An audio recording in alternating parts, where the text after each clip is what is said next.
বৃষ্টি দেখলে সবারই মন চায় খিচুড়ি খেতে। আর আমাদের তো এখানে কতদিন যাবতই বৃষ্টি হচ্ছিল, আর সবাই বলতেছিল বাসায় খিচুড়ি রান্না করো, নয়তো তেহারি রান্না করো। তো আমি অপেক্ষায় ছিলাম একটা বিশেষ দিনে বিশেষ কিছু রান্না করব। আর আমার বিশেষ দিনে বিশেষ কিছু রান্না করতেই ভাল লাগে। আসসালামু আলাইকুম আপুরা ভাইয়ারা। তো আজকে আমি সেই ওদের জন্য বিফ বুনা খিচুড়িটা রান্না করে ফেললাম। ট্রাস্ট মি, আজকের এই বিফ বুনা খিচুড়িটা এতটা মজা হয়েছিল, মনে হয়েছিল ড্যাগের রান্না হয়েছে, এতটা সুস্বাদু হয়েছিল। তো আমি যেভাবে বিফ বুনা খিচুড়িটা রান্না করলাম সেটাই আপনাদের সাথে শেয়ার করছি। গরু মাংসটা আগের থেকে ধুয়ে কুটে সাইজ মতো একটা কেটে নিয়েছি ছোট ছোট।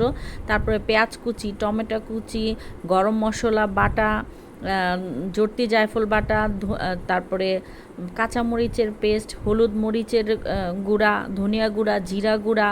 তারপরে এখানে আমি একটু ভিনেগার অ্যাড করেছি, একটু সয়া সসও দিয়েছি, যেহেতু মাংসটা আমার ছেলে মেয়ে হাত দিয়ে যখন না ছিঁড়বে তো সেই মাংসটা ওরা খেতে চায় না, কাঁচা কাঁচা ভাবে।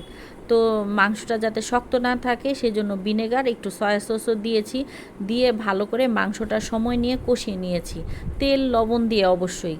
তারপরে কষানো হয়ে গেলে যখন আমার মাংসের থেকে তেল ছেড়ে দিয়েছে, তার মধ্যে আমি যে পরিমাণ চাল নেব সেই অনুযায়ী পানি দিয়ে দিয়েছি।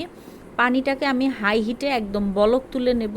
যখন এটা হাই হিটে বলক চলে আসবে, আগে থেকে আমি কিছু মুগ ডাল ভালো করে ভেজে পানি দিয়ে ধুয়ে রেখেছিলাম, আর পোলাওর চালও। তারপরে এই মুগ ডাল আর পোলাওর চালটা আমি পানির মধ্যে, মশলার পানির মধ্যে ছেড়ে দিব। তারপরে ভালো করে নেড়ে চেড়ে, এটা কিন্তু হাই হিটেই থাকবে, আঁচ কমানো যাবে না। যখন এটা নেড়ে চেড়ে খুব সুন্দর একটা বলক চলে আসবে, তার মধ্যে আমি এখানে কেওড়ার জলও অ্যাড করে দিয়েছি, গুঁড়া দুধও দিয়েছি। কেওড়ার জলের ভিডিওটা স্কিপ হয়ে গেছে, এরকম ভুল প্রায়ই আমার সাথে হয়ে থাকে। তো কিছু রান্না করতে গেলে দেখা যায় মশলা বা কিছু একটা দিয়ে দিলাম, ক্যামেরা অন করতে ভুলে যাই।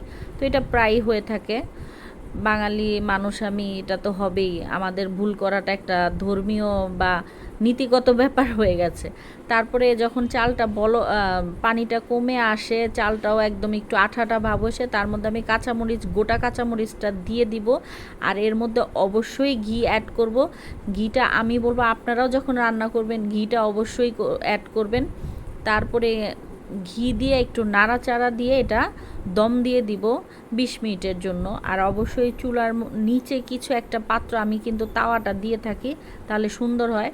তাওয়া দিয়ে সুন্দর করে দম দিয়ে নিয়েছি। দেখুন 20 মিনিটের মধ্যে মাশাআল্লাহ আমার কি সুন্দর একটা বিফ ভুনা খিচুড়ি হয়েছে। আজকে খাবারটা একদম অসাধারণ।